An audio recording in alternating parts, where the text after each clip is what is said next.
I'm in this place right now where God is just wanting me to go, me and my team.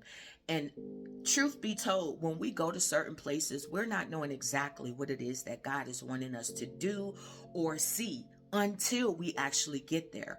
Well, we went to New York, and mind you, didn't know why we were there or what God had wanted us to do. However, when we were there, I knew that after some hours, hey, we're supposed to go visit this church. So we went and visited this church on Sunday. It was a blessed service. We received the word. At that time, the spiritual father of that apostle was there who had gave the message. Awesome message we received, and we felt like that if this is what God had wanted us to come and do, we received it, and hey, we can be on our merry way. However, the Holy Spirit says, hey, go and introduce yourself to the apostle, to the visionary of that house. Well, we proceeded to move to the front, and they had communicated with the apostle, hey, they would like to meet you, blah, blah, blah. So he was in the midst of talking, and then when he finished talking, he turned over to us pretty much like this. And this is where we started to feel like the spirit of peasantry was trying to overtake us, right? And then extended his hand like in such a sweet kind of way. I'll just say it that way. And if the truth be told, I wanted to withdraw my hand, but I'm like, the Holy Spirit just wouldn't allow me to do it, because I could discern the spirit at that point in time. Like, this apostle thought that we were seeking something from him or wanted something more. Maybe because he is famous on YouTube, that he thought that we were seeking after something. And I'm like, dude, I'm only being obedient. When me and my team left, y'all, I was kind of vexed in my spirit, like, Lord, why would you send me to this place like this? I mean, we received the word. We weren't looking for nothing more.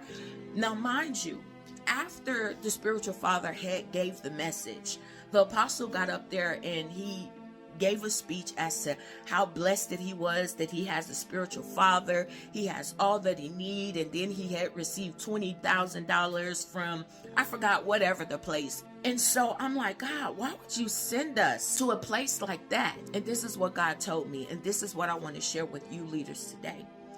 Never think that you have reached the point where you have all that you need. We were led by the Holy Spirit to go to New York and to go to that church. And God allowed us to see firsthand how leaders put a cap on God because they think that they have all that they need, or they think that you are a nobody.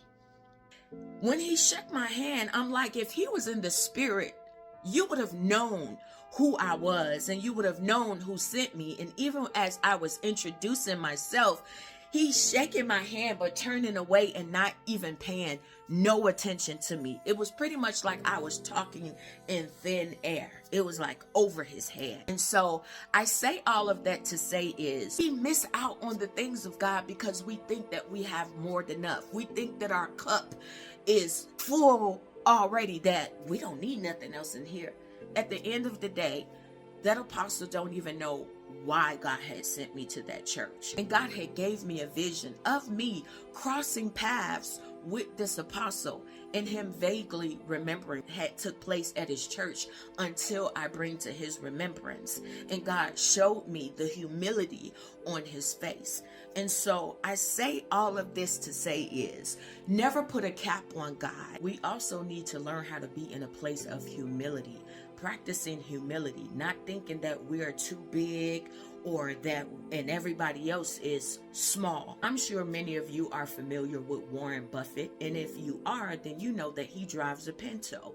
Hey, we didn't show up at this apostles' church elaborate, dressed down in Gucci or anything like that. We went like everyday Joe Blows. Walk in the spirit at all times, because you don't know who God will use. You don't know who God will send to your church to be a blessing to you. But when you think you got it all figured out, and when you think that you have more than enough, you actually miss out on the things of God, and things that you've been praying for, you actually overlooked it. And the blessing was sitting right there in your house. Yep, I said it.